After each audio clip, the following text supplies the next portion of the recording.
Bismillahirrahmanirrahim. Assalamualaikum warahmatullahi wabarakatuh. Waalaikumsalam warahmatullahi wabarakatuh. Bapak Ibu yang saya hormati, pada hari ini kita akan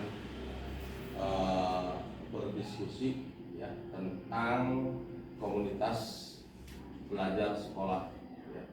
Komunitas belajar sekolah itu yang ada di sekolah kita sebetulnya sudah ada. Ya. Itu dibentuk oleh guru-guru yang sudah mengikuti CGP. Ya. Kalau tidak salah itu ada sekitar 20 peserta. Hanya di sini mungkin ada sedikit perbedaan ya antara komunitas belajar di CGP dengan komunitas belajar di PKG PJOK. Ya. Kalau di PKG PJOK ini, ya, ini sasarannya adalah untuk kebugaran jasmani. Intinya semua perencanaan yaitu ada hubungannya dengan kebugaran jasmani, terutama untuk siswa. Sebagai awal dari diskusi kita nanti hari ini ya, bahwa sebetulnya kita sudah melaksanakan yang namanya komunitas belajar. Hanya di awal komunitas belajar kita ini tidak terorganisir ya, tidak terorganisir. Kemudian sepertinya komunitas belajar kita ini masing-masing. Ada yang kelompok bahasa, ada yang kelompok penjas, ada yang kelompok mapel kejuruan ya. Masing-masing komunitas itu ya berdiri sendiri dan melaksanakan kegiatan secara mandiri. Nah, sekarang dari PJOK mencoba membuka satu ranah komunitas belajar yang mana ya, di situ tidak hanya khusus olahraga saja, bisa juga berbagai bentuk. Makanya di perencanaan saya juga di sini ya kerjasama dengan guru mapel IPAS, kerjasama dengan guru mapel kejuruan dari masing-masing prodi ya. Kemudian ada dari TU-nya juga ada ya. Ini semuanya untuk mendukung kesuksesan perencanaan komunitas belajar rancangan dari rekan-rekan atau dari PJOK ya. Ini mudah-mudahan nanti bisa berhasil. Sekadar gambaran saja di awal ya. Bentuk kegiatan untuk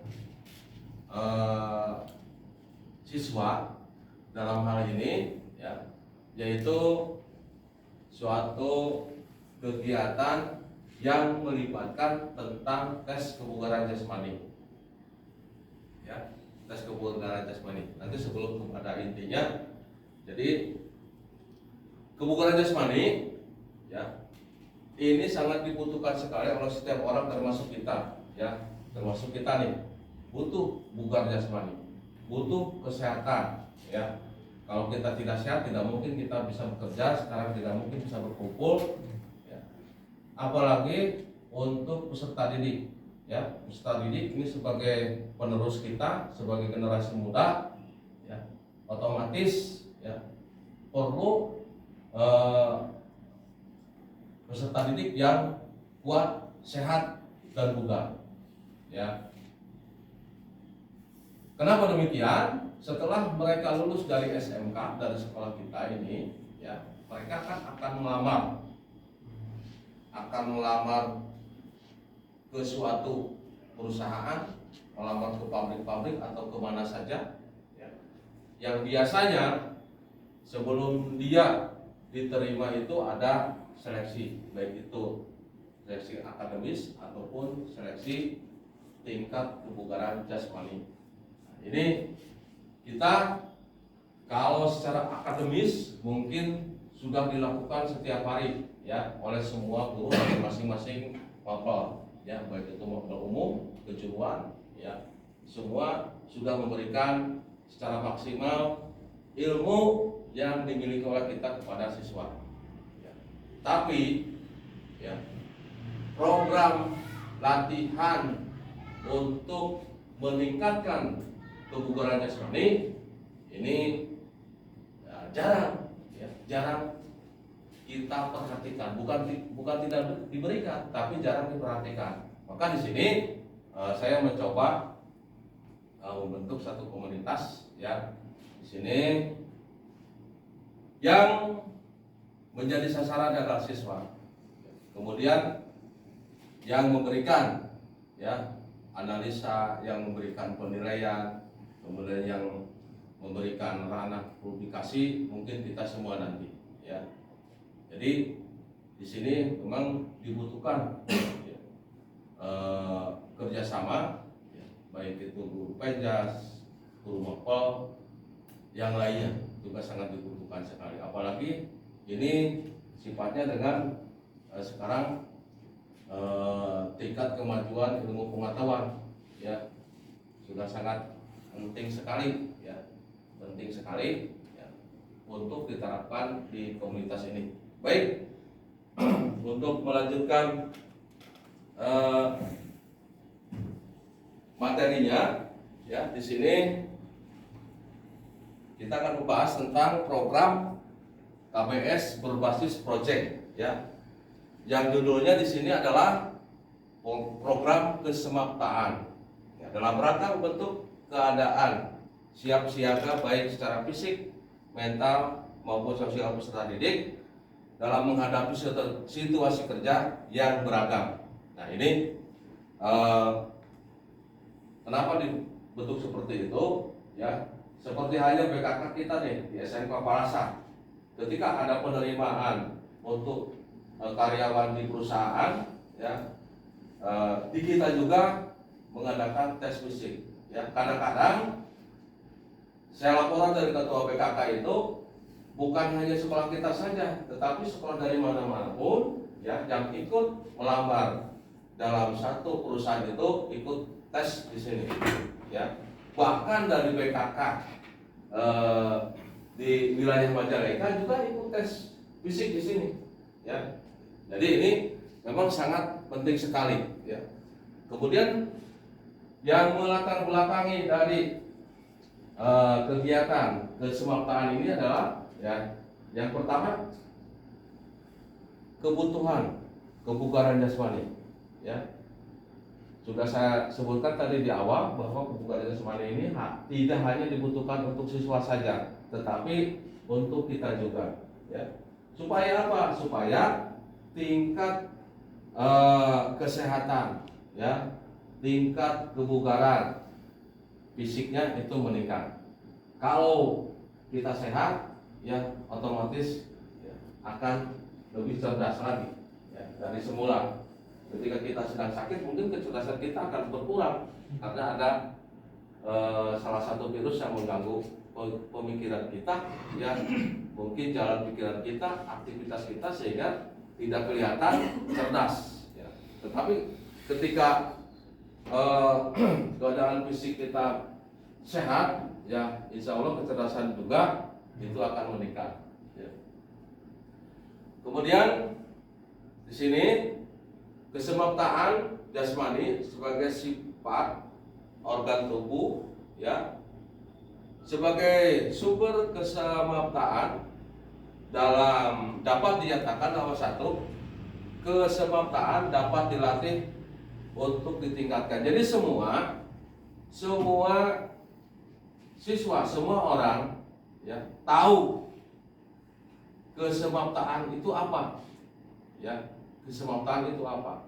Tapi kita ambil satu sisi ya, dari segi fisik ya, karena di kesemaptaan itu juga ada baris berbaris, ada sikap disiplin, ya. Tapi yang kita ambil di sini adalah kebugaran jasmaninya saja, yang meliputi ada di situ push up, sit up, kemudian lari, ya. Yang kedua, tingkat kesemaptaan dapat meningkat atau menurun dalam periode waktu tertentu, namun tidak datang secara tiba-tiba atau mendadak. Jadi tingkat kesemaptaan seseorang itu bisa menurun, bisa meningkat, ya. Menurun dan meningkat, ya. Ini tergantung dari situasi. Dia berlatih secara rutin tidak, ya. Berlatih secara rutin tidak. Kalau dia berlatih secara rutin, maka kebugaran fisiknya akan meningkat. Kalau dia meninggalkan, ya, program latihannya, maka fisiknya akan menurun. Kemudian yang ketiga, kualitas kesemaptaan sifatnya tidak menetap sepanjang masa dan selalu mengikuti perkembangan usia. Nah, di sini maksudnya di sini tingkat remaja, ya, tingkat remaja ini biasanya usia sampai 25 tahun, ya. 25 tahun, ya. Sudah 25 tahun ke 35, ya, ke 35 ke 40, 40 sampai lanjut usia. Ini beda-beda, ya. Beda-beda target, ya. Targetnya beda-beda. Program latihannya pun beda-beda. Mungkin yang di awal, ya, usia dari 17 sampai 25, program latihannya akan terus meningkat, ya, akan terus meningkat bebannya, ya. Tapi ketika sudah 25 tahun ke 35 dan seterusnya, mungkin bebannya meningkat sedikit, tetapi pengulangannya yang akan lebih banyak, ya. Kemudian yang keempat, cara terbaik untuk mengembangkan kesemaptaan dilakukan dengan cara melakukannya, ya. Jadi di sini maksudnya kita ambil salah satu contoh, sit up, ya. Sit up nih biasanya ketika kita usia sudah mulai tua, usia sudah mulai lanjut, ya, sudah 35, 40 tahun ke sana, mulai kelihatan perut seperti saya nih, ya, perut buncit, ya. Jadi kalau ketika usia di bawah 30 kemudian perutnya buncit, ini ada kelainan, ya. Apa kelainannya? Berarti tidak pernah menggerakkan tubuhnya, ya, tidak pernah melatih otot perutnya sehingga buncit, ya. Nah, seperti Pak Tri ini, coba Pak Tri berdiri. Nah, berdiri, jangan direpetkan perutnya. Nah, itu sudah mulai buncit, ya, sudah mulai buncit. Apalagi Pak Gania, ya, hanya tidur makan di rumahnya, ya. Saling pembantunya ada 4, ya, yang biasa bersih di halaman, yang masak, yang nyuci, ya, kemudian yang belanja. Makanya posturnya itu lebih gendut, ya. Nah, coba sekarang saya kasih satu penawaran yang bisa membuat kita ini lebih langsing, ya, lebih produktif. Nah, kemudian di sini tujuan dari latihan kesemaptaan itu adalah menyiapkan peserta didik agar memiliki postur yang baik, ya, atletis, ya, atletis, tidak gendut, ya. Memberikan penampilan yang berbobot lahiriah karena mampu melakukan gerak yang efisien, ya, gerak tubuh, ya. Di sini gerak tubuh, push up, sit up, gerak tubuh, ya. Kalau tidak merasa membutuhkan gerakan itu, kalau tidak merasa membutuhkan penampilan fisik, ya memang gerakannya membosankan karena itu juga. Tapi ini hal yang paling baik dan hal yang tanpa biaya alias gratis, ya. Yang kedua, mempersiapkan peserta didik akan memiliki ketahanan melakukan pekerjaan yang berat dengan tidak mengalami kelelahan yang berarti ataupun cedera, ya. Kalau sudah disiapkan fisiknya, ya insya Allah cedera akan terhindar. Yang ketiga, mempersiapkan peserta didik akan memiliki ketangkasan yang tinggi, ya, sehingga banyak rintangan pekerjaan yang dapat diatasi. Hasil pengalaman saya ketika otot kita sudah disiapkan, apalagi otot perutnya sudah oke, ya, semua aktivitas gerak, ya, semua aktivitas gerak ini bukan berarti aktivitas gerak yang berurutan seperti bermain bola, ya, bermain voli, bukan. Aktivitas gerak sehari-hari, ya. Ketika kita mendapatkan satu respon akan celaka, ya, misalnya terkilir, ya, ketika kita sudah fisiknya sudah bagus, maka akan terjadi reaksi di situ, ketahanan otot, ya, misalnya mau jatuh jadi nggak jatuh. Karena apa? Ada kesiapan dari otot kaki, ya, dari keseimbangan tubuh sehingga tidak jatuh. Kalau fisiknya kurang, ya, ketika kesandung ya langsung kedebut jatuh. Ya. Kemudian berikutnya setelah tujuan yaitu produk yang dihasilkan. Ya, nanti ada raport di situ, ya. Jadi Bapak Ibu nanti kita kerjasama, ya, membuat raport kesemaptaan. Di situ hasil latihan dari anak, ya, dari anak. Target kita itu adalah kelas 10, 11, 12, ya. Kalau kelas 12 itu pasti akan terasa hasilnya dalam 1 tahun, ya, karena mereka lulus kemudian dicoba untuk melamar satu pekerjaan atau ke perusahaan. Kemudian yang kedua, video dokumentasi kegiatan olahraga di rumah. Ini target kita ini kelas 10-11, ya, 10-11 melaksanakan tidak, ya, melaksanakan tidak. Kalau misalnya dia melaksanakan, nanti video ini kita simpan atau kita dokumentasikan, kita laporkan, ya, ke bagian operator di sekolah, ya, supaya nanti bisa disebarluaskan. Kemudian yang ketiga, poster edukatif tentang gaya hidup sehat. Nah, nanti kita pampang di mading-mading, ya, ketika seseorang atau ketika peserta didik melakukan, ya, kegiatan kesemaptaan, ini loh hasilnya, ya. Selanjutnya, nah ini, ya, bentuk rapat untuk kesemaptaan, ya, tinggi badan, berat, lari, push up, sit up, pull up, tremor, denyut jantungnya berapa. Nah, nanti Bapak Ibu di komunitas nanti kita akan belajar bersama, ya, untuk mengukur denyut jantung seperti apa, kemudian tremor di sini apa, ya, nanti kita belajar bersama, ya.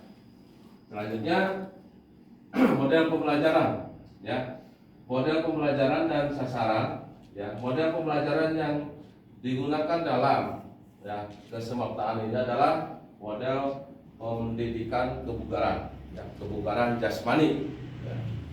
Nah, di sini sasaran siswanya kelas 10, 11 dan 12, ya. Karena kita ini siswanya banyak, ya, siswanya banyak, otomatis ini memerlukan juga kehadiran dari Bapak Ibu, ya, sebagai komunitas belajar di sekolah, ya, untuk bisa mengontrol aktivitas anak di rumah. Waktu pelaksanaan, ya, fase perencanaan ini 2 minggu sebelum pelaksanaan, ya. Nah, termasuk kita sekarang nih, ya, sekarang kita ngumpul bersama, ya, merencanakan apa yang ada di raport tadi, ya, kapan kita mulai aksinya, ya. Ini 2 minggu sebelum pelaksanaan. Kemudian di situ guru dan siswa bersama-sama merancang proyek, menentukan tujuan dan membagi tugas, ya.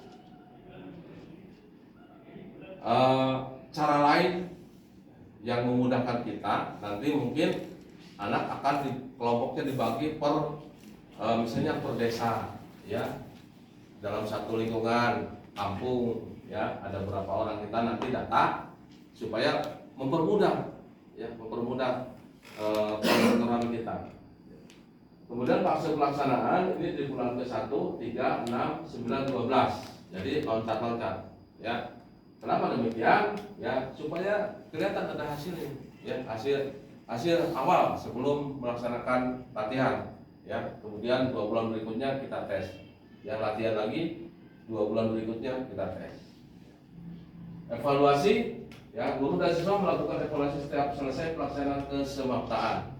Ya, jadi evaluasi ini dilakukan 2 bulan sekali, ya, untuk mengontrol peningkatannya nih.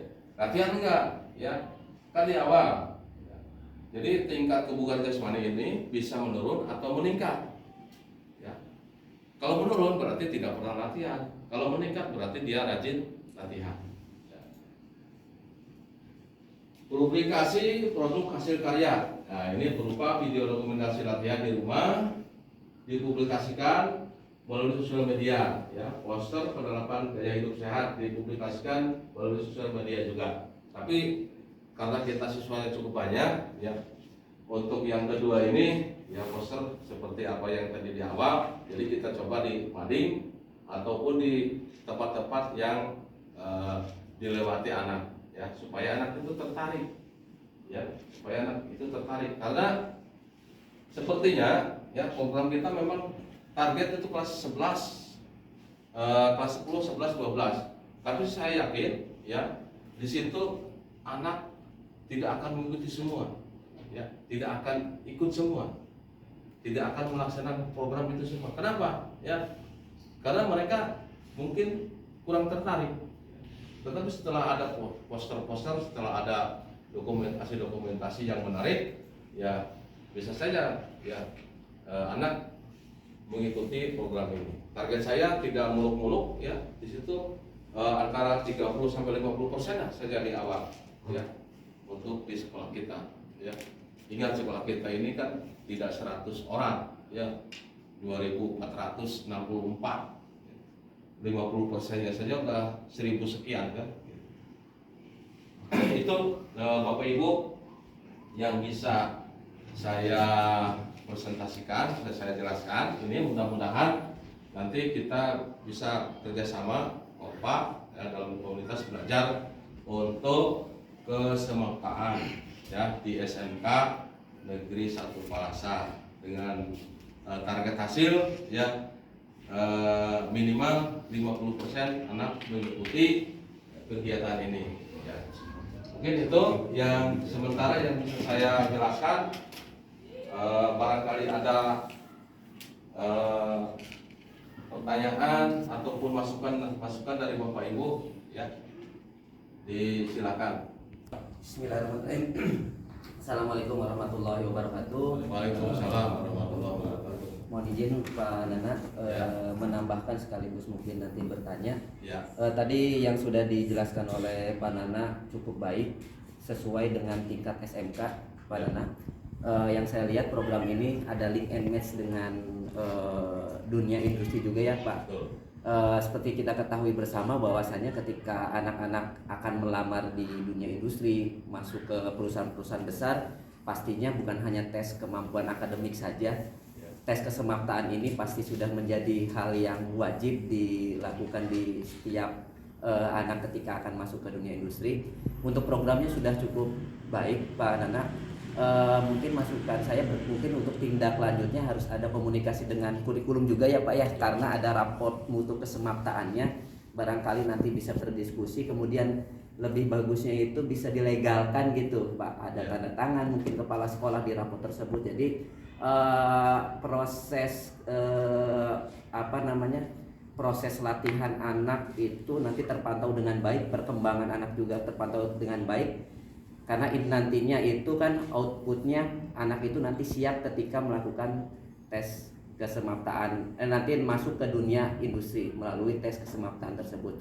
Nah untuk pertanyaannya, apakah sudah ada rencana Pak Nana terkait dengan tindak lanjut ini, berdiskusi dengan kepala sekolah maupun dengan kurikulum terkait dengan raport mutu kesemaptaan ini agar ada legalitas yang validnya. Terima kasih Pak. Ya. Assalamualaikum warahmatullahi wabarakatuh. Waalaikumsalam warahmatullahi wabarakatuh. Baik, sebetulnya bukan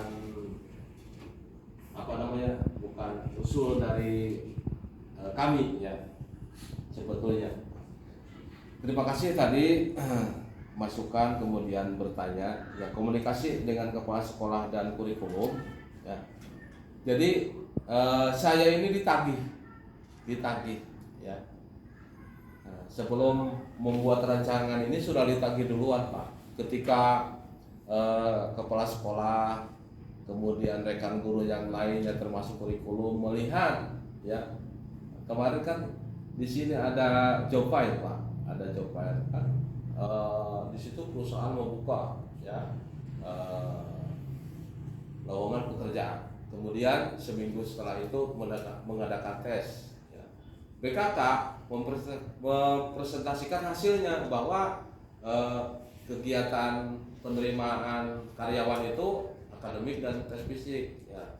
Tes fisiknya lumayan ya menurun untuk SMK Parasa karena di kelas 12 itu tidak ada pelajaran olahraga. Nah, jadi ya di situ ya mungkin ketika kita di KPS ini ada satu macam program seperti ini ya saya yakin Pak Resto di situ ya antara kurikulum dan kepala sekolah intinya mengizinkan ya merestui kegiatan kita dengan tanggapan yang positif lah, dengan tanggapan yang positif ya.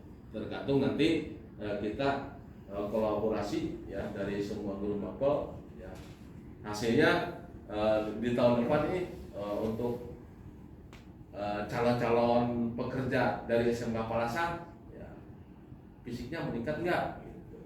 Sama nggak dengan yang lain gitu. Kita jangan melihat karena dia lulusan Alia SMA, kalau dia memang rajin untuk latihan fisik mungkin lebih bagus dari kita. Terima kasih atas pertanyaannya ya. Jadi antara kurikulum dengan kepala sekolah insya Allah nanti akan kami ajak diskusi lagi karena ini kepentingannya buat kemajuan kita juga ya. Ketika tersesuai kita berada di level angka 90 maka raport sekolah kita juga cukup baik.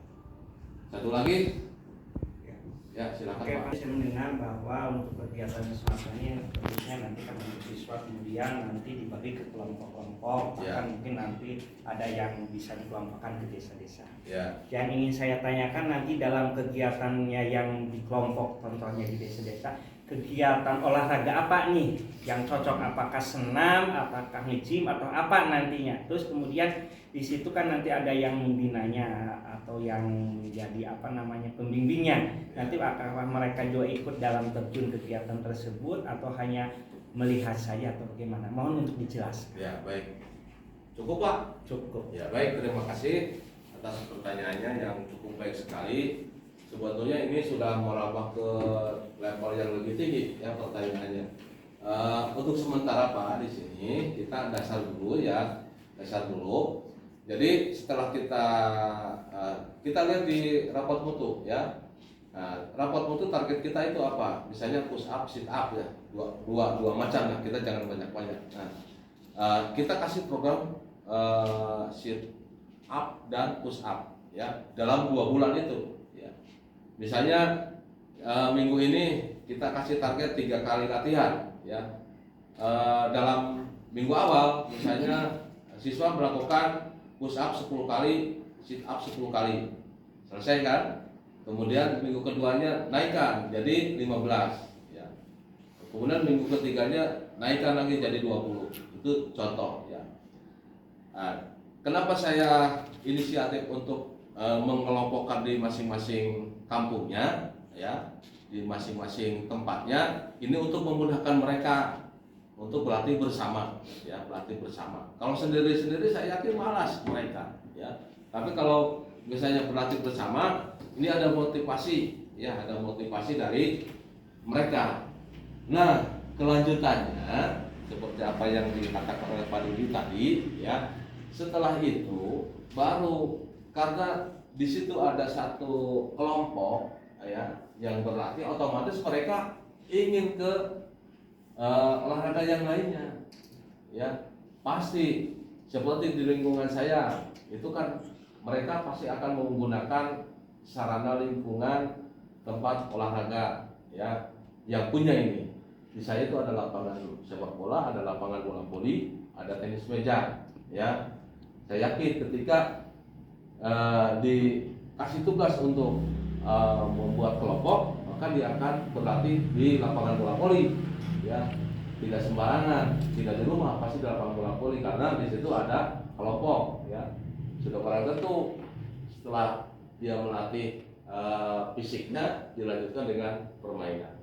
Tapi itu mah ketika itu mah nanti Pak Didi ya. Kita sekarang melihat dulu lah di awal perkembangan. Nanti setelah penilaian rapor ke-1, kedua setelah 4 bulan berarti kan kita anggap saja 1 semester ya, baru ke jenjang tambahan berikutnya ya. Intinya untuk apa? Ya supaya mereka bergembira. Atau misalnya di awal kita kasih dulu ya gerakan-gerakan senam ritmik atau senam aerobik ya. Kemudian nanti kesananya latihan fisik kesemutan. Mungkin itu jawabannya Pak ya. Terima kasih atas pertanyaannya. Ya.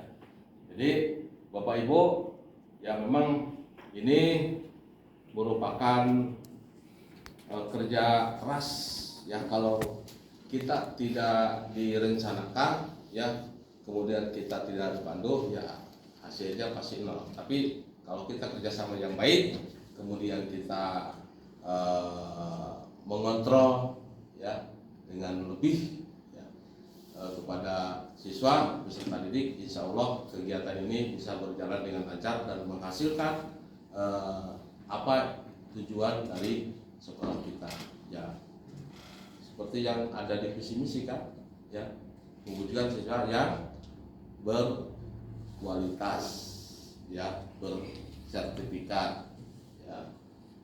Mungkin itu yang bisa saya sampaikan ya. Terima kasih atas kehadiran Bapak Ibu. Akhirul lisan, wassalamualaikum warahmatullahi wabarakatuh. Waalaikumsalam warahmatullahi wabarakatuh.